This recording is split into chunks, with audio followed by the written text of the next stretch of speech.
Salut 5e année, donc bienvenue à cette semaine. Ça va être notre dernière semaine de cours. Ça va être notre dernier concept en mathématiques.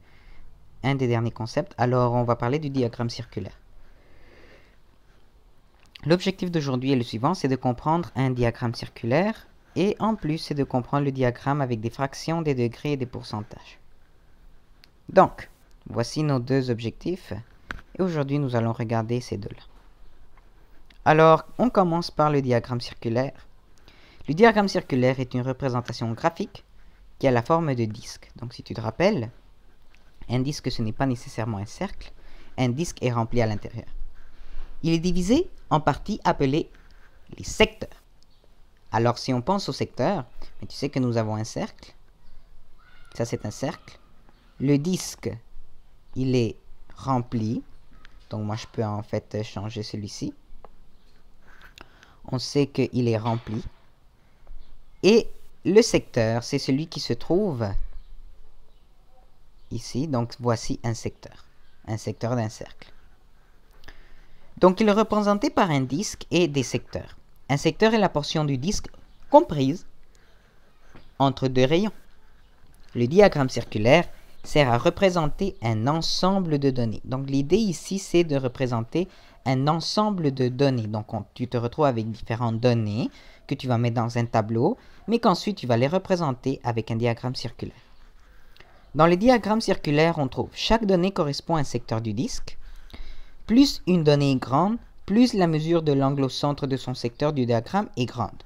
Donc, si nous avons le cercle, cela veut dire que avec le cercle, plus les données sont grandes, plus on a de données, plus le secteur il va être grand. La valeur de chaque donnée est exprimée en pourcentage. Alors, dans un diagramme circulaire, c'est très important que tu saches que la valeur est en pourcentage. Mais avant de passer au pourcentage, il faut passer par d'autres... il faut travailler avec les nombres de différentes façons. Alors, on va commencer avec ce cercle qui se trouve ici. On va parler de fractions et de pourcentage. Donc ici, on se retrouve avec un cercle. Excuse-moi, tu vois, j'ai fait l'erreur. On se retrouve avec un disque. Et à l'intérieur du disque, tu as vu qu'on a séparé ce disque en 4 différentes parties. Donc si on pense aux fractions en premier. Pensons aux fractions. En sachant comment elles sont les fractions, tu peux te rendre compte que les 4 morceaux sont pareils. Donc ça veut dire qu'ici, on a un quart. Ici, nous avons un quart. Ici, nous avons un quart. Et ici, nous avons un autre quart. N'est-ce pas? On est tous d'accord. Maintenant, pensons aux degrés. Si on se rappelle des degrés du cercle, tu peux remarquer qu'ici, on a 90 degrés. N'est-ce pas? Ici, c'est un autre 90 degrés. 90 degrés. Et 90 degrés. On peut donc dire que dans un diagramme circulaire, si nous avons un 90 degrés, n'est-ce pas, ça va représenter le 1/4 du cercle. On est tous d'accord? Super. Alors regarde ce qui est intéressant parce que nous allons jouer avec ces 3 nombres, les fractions, les degrés et ensuite les pourcentages.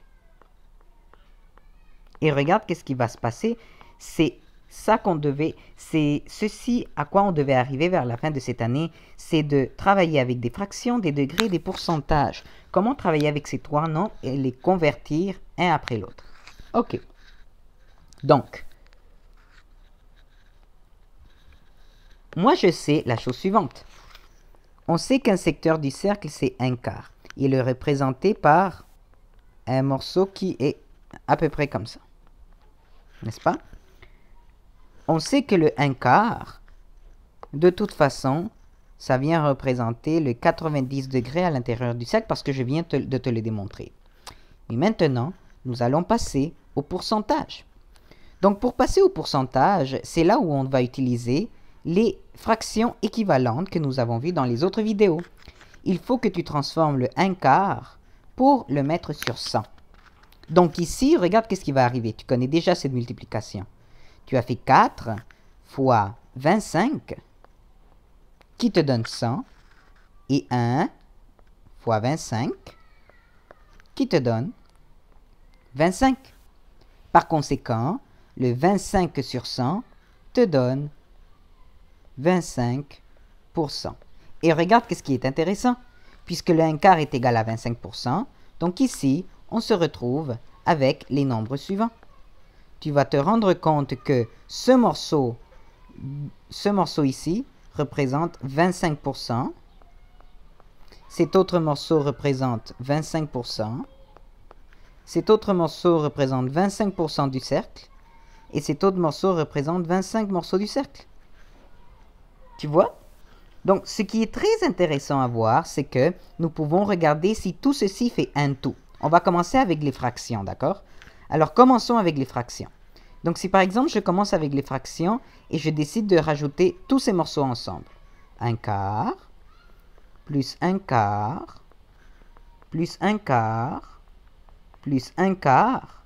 On se rappelle qu'on additionne juste le nombre d'en haut, ce qui me donne 1 plus 1 plus 1 plus 1 sur 4, ce qui me donne 4 quarts. Et le 4 quarts, c'est le cercle complet. Regarde qu'est-ce qui se passe avec les degrés. Dans les degrés, c'est aussi c'est magique, parce que nous allons faire 90 degrés, plus 90 degrés, plus 90 degrés, plus 90 degrés. Ce qui nous donne un total de 365 degrés, qui est le cercle au total. Et regarde, qu'est-ce qui se passe avec le pourcentage? On a pourcentage,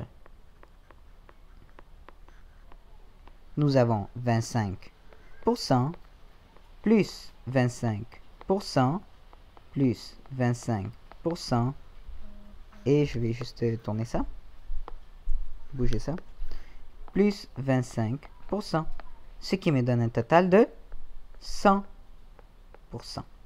Alors tu vois, on se retrouve avec des valeurs qui vont nous donner un tout, le 100%, le 365 et le 4 sur 4. Génial, non? Ok, on va se donner maintenant un autre exemple avec un autre cercle. Mais cette fois-ci, je vais donner juste des degrés. Ok? Donc, la première des choses est que nous devons vraiment voir et commencer à reconnaître les degrés et les connecter avec des fractions. Ok? Donc, disons ici, on va commencer avec le morceau de 45 degrés. Et tu sais que 45 degrés, c'est la moitié de 90. On est d'accord? Oui? 45 degrés, c'est la moitié de 90. Nous pouvons alors regarder dans notre cercle, nous pouvons le séparer aussi de différentes façons, n'est-ce pas? Disons que moi, je vais prendre une autre couleur et je décide de prendre ma couleur blanche ici. Et ici, regarde, il y a 45 degrés, un autre 45 degrés, un autre 45 degrés. Regarde ici, quelle serait la valeur ici? Puisque c'est 45 plus 45, ça donne 90. Ces deux donnent 90 degrés, n'est-ce pas? Et donc, par conséquent, ce côté-là serait aussi de 90 degrés, si on calcule bien. Mais on pourrait aussi diviser par 2, n'est-ce pas? Ce qui va me faire 45 et 45. Un autre morceau de 45. Un autre morceau de 45. Et ici, on pourrait, par exemple, faire un autre morceau, deux autres morceaux de 45. Regarde, il y a plein de morceaux de 45 degrés, n'est-ce pas?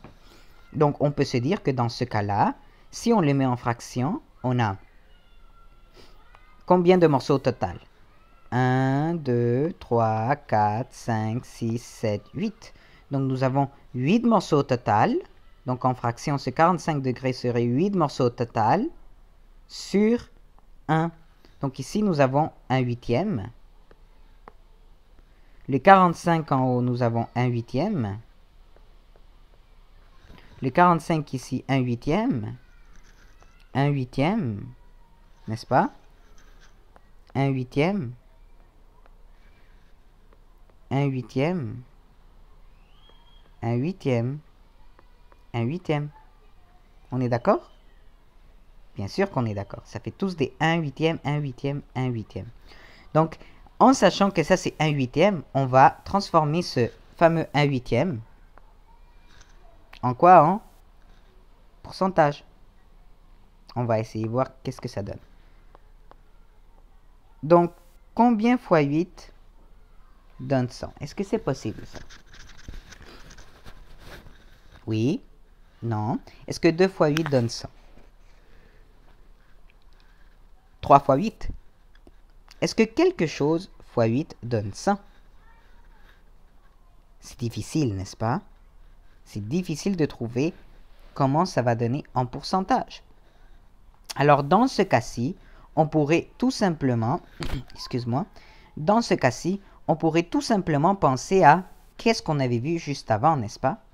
On sait que ça donne le 1/8 qui se trouve ici. C'est la moitié de 90, n'est-ce pas?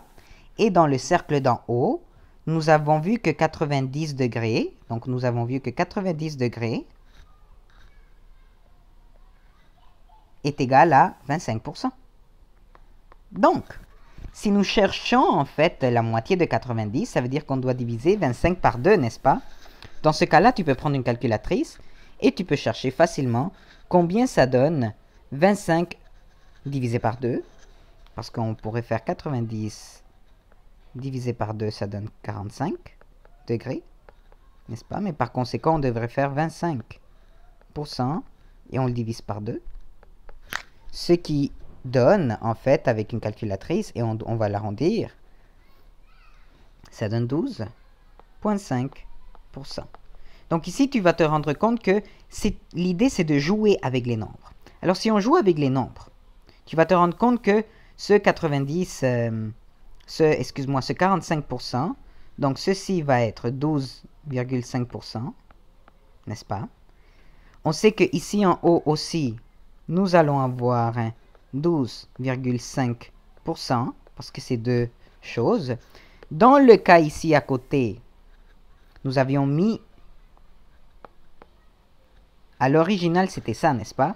Mais c'était 2 fois la même chose. Mais 2 fois la même chose, c'est 90%. Et 90%, c'est 25%. On se retrouve avec ce côté de 25%. Ce 45 degrés, puisque c'est encore 1/8 que nous avons fait, c'est 12,5%. Et ici, de ce côté, on a 1 fois, 2 fois, 3 fois. Donc, ça veut dire qu'on a 25%. Nous avons en fait 12,5%, excuse, plus 12,5% et 12,5%. Ce qui va me donner, ces deux-là donnent 25. Et 25 plus 12,5, ça peut me donner combien? Donc 25 plus 12,5, ça donne 37,5%. Et regarde, nous avons transformé en jouant avec les nombres tous les pourcentages de toutes les parties. Nous avons trouvé différentes parties dans notre cercle. Alors, l'idée du cercle et du diagramme circulaire, c'est de travailler et de penser de différentes façons. Comment est-ce que je peux changer entre degrés ou entre les fractions pour trouver le pourcentage spécifique? J'ai donné un exemple difficile, mais pas tous les exemples vont être aussi difficiles. Tu vas te rendre compte que ça va être plutôt des multiples pour arriver à 100. Tu vas trouver les pourcentages facilement. Mais sinon, tu peux travailler avec les degrés.